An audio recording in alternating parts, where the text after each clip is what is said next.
Greetings, Niaja. Good evening. How are you? So, tonight I am again reading from We Resist, We Rise, We Resist, We Rise, We Resist, We Raise Our Voices.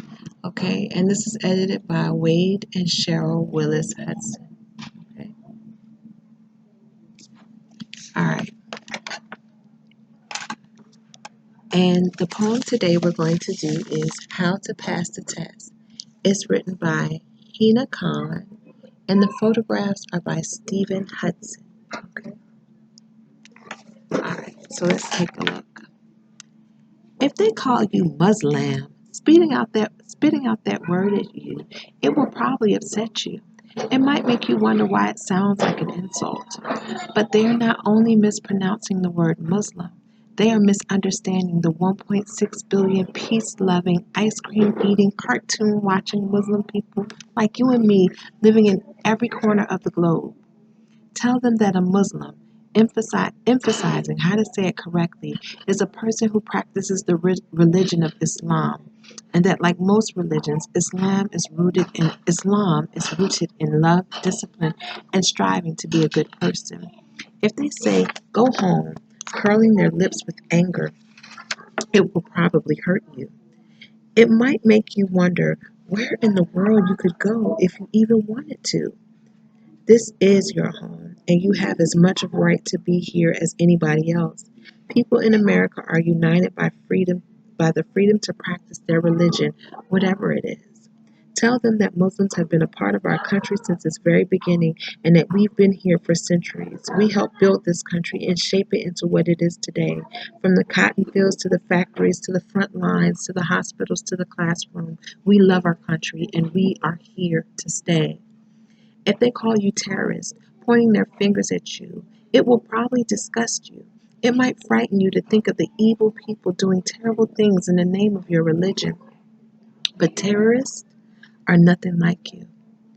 Violent extremists of any kind don't represent what you or 99.9% of Muslims believe, just like the Ku Klux Klan doesn't reflect all Christians. Tell them that hatred and ignorance of all types fuel craziness, and that includes bullying and discrimination against innocent Muslims right here. You are not at fault for the twisted actions of others. You have done nothing wrong. But if they call you a friend, offering to protect you and to stand by you, it will comfort you. It might make you feel less alone and scared.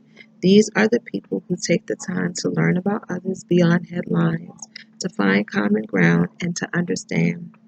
These are the people who reject the hate mongers and bigots.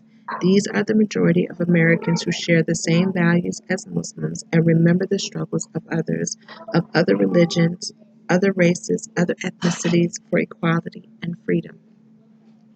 Tell them you are grateful for their friendship.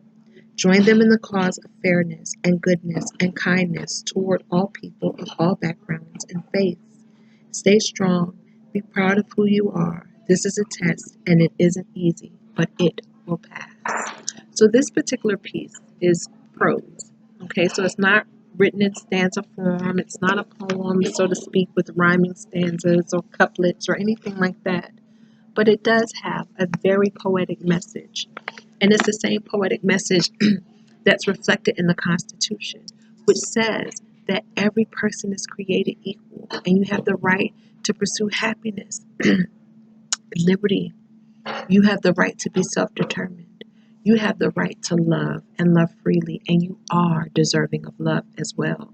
So, those are the big ideas, and that every person is different and they have their right to express their unique self without being discriminated against, without being segregated or pushed aside or made to feel less than. That's what the civil rights movement was all about. Their difference may be the religion that they study. Our difference was the color of our skin. Our difference can be our gender. Our difference can be how much money we have. Our difference can be the way we dress, the way we speak, all of those things. But none of them are grounds for someone to tell you that you're not loved or you don't belong. Okay? Because how you define and determine who you are is based on your moral composition, the fabric of your being, in your relationship with God, and you're entitled to do that. Okay? And so that's the message. So let's say our prayers. Okay? Now I lay me down to sleep. I pray the Lord my soul to keep. If I should die before I wake, I pray the Lord my soul to take.